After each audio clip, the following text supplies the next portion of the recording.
History is full of epic battles, brave soldiers, carefully planned strategies.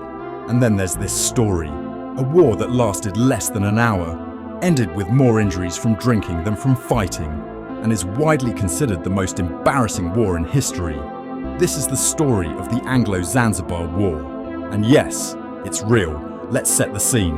It's 1896. The British Empire controls large parts of the world, including influence over the small island of Zanzibar, off the coast of modern-day Tanzania. Britain doesn't technically rule Zanzibar directly. Instead, they control who gets to be Sultan. So when the pro-British Sultan suddenly dies, Britain expects the next ruler to be someone friendly to them. But Zanzibar's royal family has other ideas.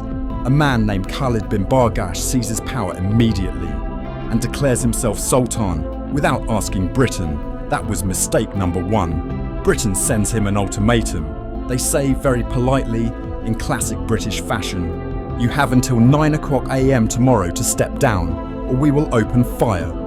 Khalid responds by doing absolutely nothing. Instead, he locks himself inside the palace with about 2,800 defenders, many of whom are poorly trained, poorly equipped, and very, very confident. He also had one old ship in the harbour. Britain meanwhile positions 5 modern warships armed with heavy cannons, directly in front of the palace. This was not an even fight. At 8:55 AM, Britain sends one final message. No reply. At 9 AM, sharp, Britain opens fire. And this is where things go from bad to legendary. The palace is hit almost immediately. Within minutes, the palace is on fire. The defences collapse. Khalid's ship is sunk in the harbour.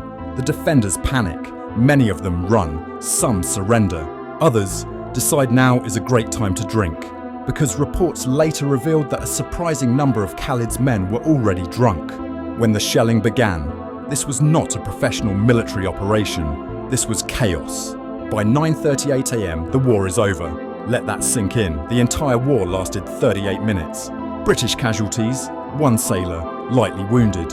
Zanzibar casualties, over 500 killed or injured, mostly from collapsing buildings, fires, gutsaid, and stampedes, not from combat. And what about Khalid? The man who started the war? He doesn't fight. He doesn't surrender. He runs. Khalid escapes out the back of the palace and hides in the German consulate, because international law says Britain can't arrest him there. So Britain just waits for weeks. Eventually, Khalid is smuggled out of the country. Britain installs a new sultan, and the shortest war in recorded history is officially over. Now here's the part that makes this sound fake. Despite starting the war, losing the war, causing massive destruction and running away, Khalid lived a full life afterward. He was never punished for the war. History literally let him fail upward. Why does this matter? Because this story proves something important. History isn't just grand speeches and heroic victories. Sometimes it's bad decisions, bad timing, worse planning, and a whole lot of ego, all compressed into 38 minutes of pure embarrassment. Imagine explaining this today. Yes, we declared war. Yes, we lost. Yes, it was over before breakfast. And yes, people were drunk. And that's why this is one of the greatest history fails of all time. A war so short it barely counts. A defeat so lopsided it feels scripted. And a reminder that sometimes history isn't epic, it's just ridiculous. If you enjoyed this, like and subscribe for more history fails that sound fake but aren't.